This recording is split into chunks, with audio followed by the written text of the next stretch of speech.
Number 1 મેં માંગ્યો નથી. નંબર 2, એવોર્ડ મળવા બદલ ગવર્મેન્ટનો મેં ક્યારે આભાર માન્યો નથી. નંબર 3,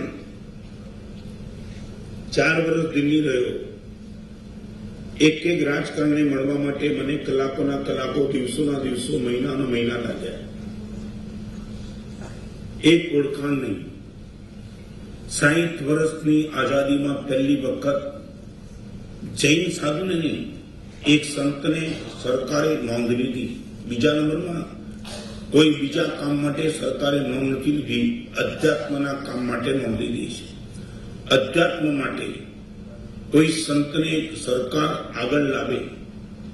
મને ઘણાએ પૂછ્યું છે અને એ વાત આજે પણ હું તમને કહું, જ્યારે ઘણા કામો meet export policy, charitable trust પર 30% ટેક્સેશન, પોર્નોગ્રાફી વેબસાઇટ, આ બધી મારી પિટિશન રાજ્યસભામાં એડમિટ થઈ ચૂકેલી છે. કદાચ મીટ એક્સપોર્ટ પોલિસીની સબસિડી પણ કેન્સલ કરે તો લગભગ 13,000 કરોડ પશુ બચી શકે એવી શક્યતા છે. આ એવોર્ડ એક ફરીમાં એક નહીં, આ એવોર્ડ એક એવી ચીજ છે કે જે ઓળખાણના કારણે તમે અત્યારે કોઈ જગ્યાએ જવા માંગો છો, તમે ક્યારેક તમારી આઈડેન્ટિટી વાળું કાર્ડ આપો છો, તમને તરત જવાની પરમિશન મળે છે. સરકાર તરફથી મળેલી આ ચીજના કારણે મીટ એક્સપોર્ટ પોલિસી તમારા નાના બાળકોની આગળ આવતી ચાઇલ્ડ પોર્નોગ્રાફી વેબસાઇટ અને એનોનિમસ ડોનેશન ઉપર મૂકેલા 30% ટેક્સ, કદાચ એક સરકારે આવા એવોર્ડ આપવાના કારણે એ કામ મારા માટે સુગમ થઈ જતું હોય. જગતગુરુ ઈર્ષિમાને અકબરે જગતગુરુની પદવી આપી હતી. ઈર્ષિમાને માગી નથી, અકબરે આપી છે. આવા જૈન સંઘના એટલા બધા ઇતિહાસ છે કે ક્યારે ક્યારે રાજાઓએ ભગવાન મહાવીરના સાધુને ગૌરવ આપ્યું છે, એમને માગ્યું નથી.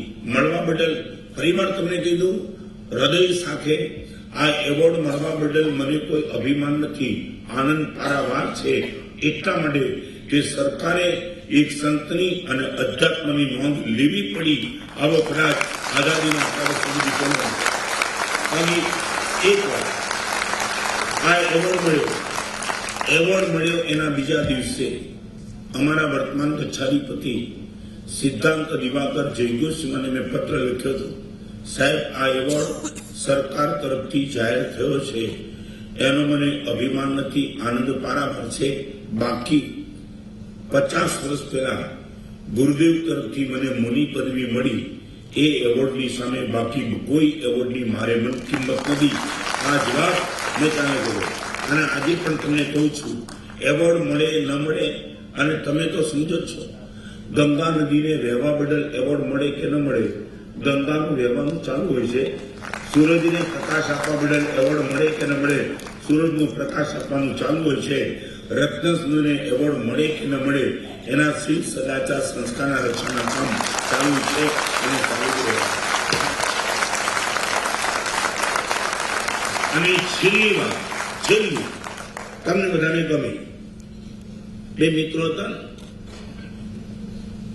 એક મિત્રના ચહેરા પર ચમક દઈને ખાલી પૂછ્યું, યાર હમણાં લગ્ન કર્યા?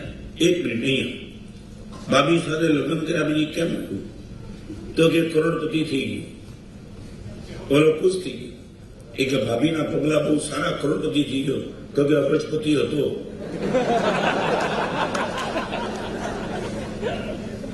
એટલે ગવર્મેન્ટને પણ મેં આ વાત દિલ્હીમાં જ કરી હતી. અત્યારે તો પદ્મભૂષણ એવોર્ડ ગવર્મેન્ટે ડિક્લેર કર્યું. એ વખતે રાષ્ટ્રહિત ચિંતકની ઉપાધિ શાસક પક્ષ વિપક્ષ બંને ભેગા થઈને આપી હતી અને એ વખતે મેં ડિક્લેર કર્યું હતું કે મને રાષ્ટ્રહિત ચિંતકની તમે ઉપાધિ આપો છો, એ હકીકતમાં મારું ડિવોલ્યુશન છે. એટલા માટે કે ભગવાનના શાસનનો સાધુ જે દિવસે દીક્ષા લે એ દિવસે એક વિશ્વ હિત ચિંતક હોય છે, એને રાષ્ટ્રહિત ચિંતક. એટલે તમે મને કીધું, આનંદ આવ્યો. આમાં કોઈ વિચ્છિન્નતા માગવાની જરૂર નથી.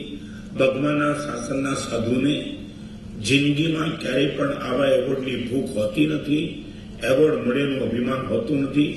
પણ સંઘ રક્ષા, શાસન રક્ષા, સંસ્કૃતિ રક્ષાના કામમાં આવા એવોર્ડ થોડા સપોર્ટ બનતા હોય તો એને પાછું મૂકી અને રાષ્ટ્રનું અપમાન પણ મુનિ ન કરે એ પણ એટલી જ નથી.